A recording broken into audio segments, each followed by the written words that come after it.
When I say.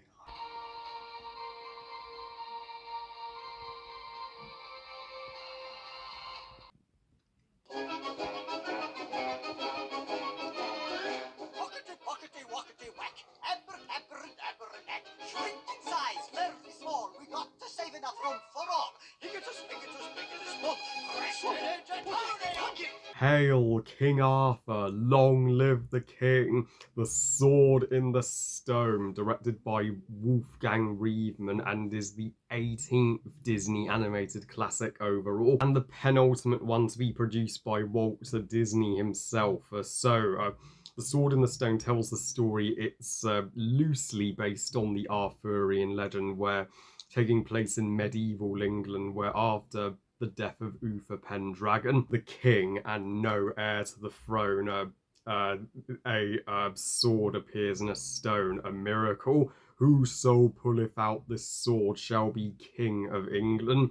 But all those who attempted to remove the sword fail, so England still remains without a king and plunges into a dark age without law, without order.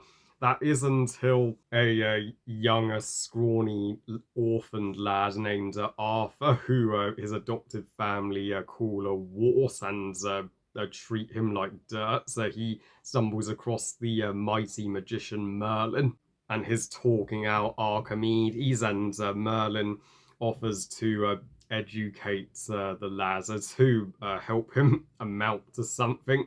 But little does everybody know that Arthur is destined to pull the sword from the stone and become king. Happy 60th anniversary, The Sword in the Stone. And this is sadly not a very popular Disney animated movie. At the time, it was better received by British critics than American ones, and because of this movie's weaker reception, Walt insisted he have more involvement with the following movie, The Jungle Book. But I wish this movie would be seen in a different light, so because I'm not saying it's a god tier Disney movie, but it's still highly nostalgic to me and my sister. This is a superb Disney animated classic on every level, as well as the greatest Arthurian adaptation period. I mean, it proved that not all Arthur movies need to be dark. It kicks the crap out of the 2019 Kid Who Won't Be King, and the sketchy hand-drawn animation during the Wolfgang Reedman Disney era is once again something to marvel at, the because the movie has wizards and witches and magic. The animators go wild in the sequences where Arthur and Merlin have a lesson and they transform into fish, to squirrels, to even birds, and when things go poof, there's that classic sound effect, poof. I'd argue this has some of the most impressive sound effects in all the Disney animated classics, and it's just a hysterical ride from start to finish. This movie will have you laughing your ass off like crazy. You will laugh as hard as Archimedes did when Merlin failed to teach Arthur about flying with his toy plane. This is Emperor's New Groove level funny, as one of the top five Disney comedies of all time, and I love this different take on the Arthurian legend. How Arthur isn't born royalty. We don't start out with him as a already badass king. No, we start with him as just a young lad, which helps his character develop and grow significantly throughout the course of the film through his lessons with Merlin and Archimedes to guide him. And you can tell his voice actor's voice was deepening down during production. I mean, and this kid can't sing.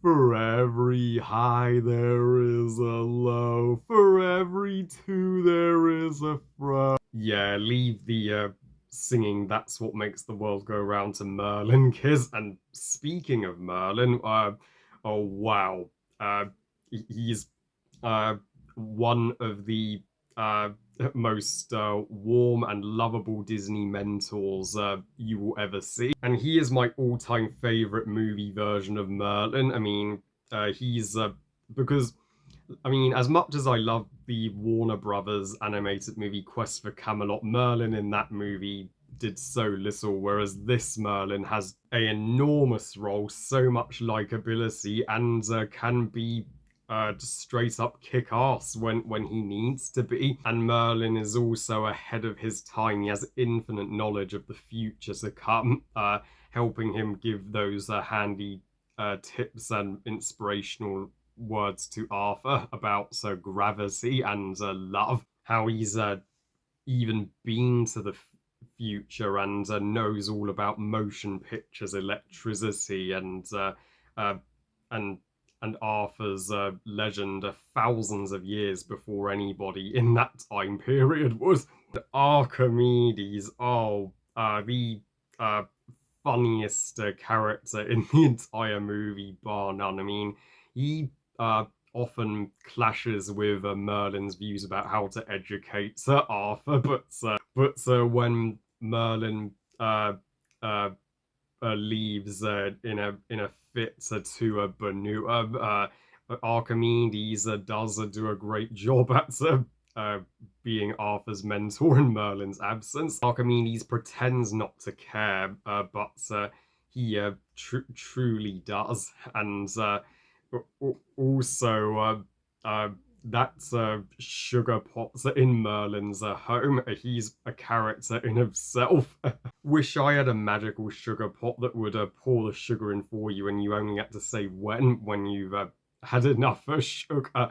And they encounter, well, numerous obstacles on Arthur's journey, from the witch Madam Mim to a very anorexic wolf to even a predatory fish. And let's not forget the hawk and yeah, Madam Mim. Yeah, she so eager to prove that she is a greater sorceress than Merlin, and she, like him, can shapeshift into any animal at her will. With the wizard's jeweler being so fucking good, and my favorite part of the film, for sure. Seeing her transform into a pink dragon is the second time we've seen a Disney sorceress transform into a dragon after Maleficent from Sleeping Beauty, and even Sebastian Cobot's Bagheera's voice actor from The Jungle Book gets to shine here,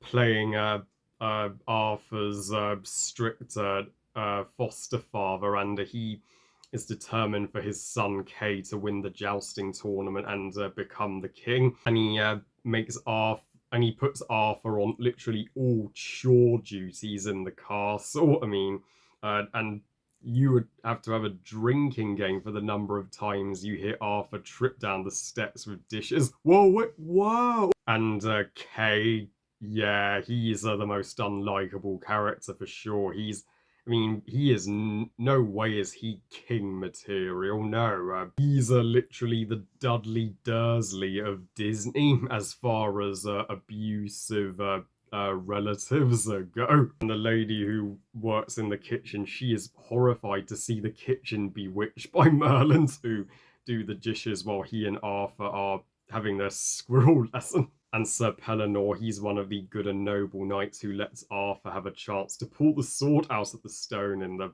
finale. And the uh, and the squirrel lover storyline will definitely tug on your heartstrings with the female squirrel. She's just nuts for Arthur in squirrel form, no pun intended. And Merlin even has a squirrel admirer of his own. And it's a punch to the gut for the poor squirrel when she finds out that Arthur was human all this time. And as Merlin explains, love's the most powerful force on Earth, greater than gravity ever could be. So this movie, like the other old Disney classics, is full of heart and the uh, anorexic wolf makes for fun Looney Tunes like antagonist to how he uh, how he cannot seem to get a meal out of Arthur and does a barrel roll into the river. So all the supporting characters are absolutely top notch, and Sebastian Kobos even gets to narrate certain parts of the movie.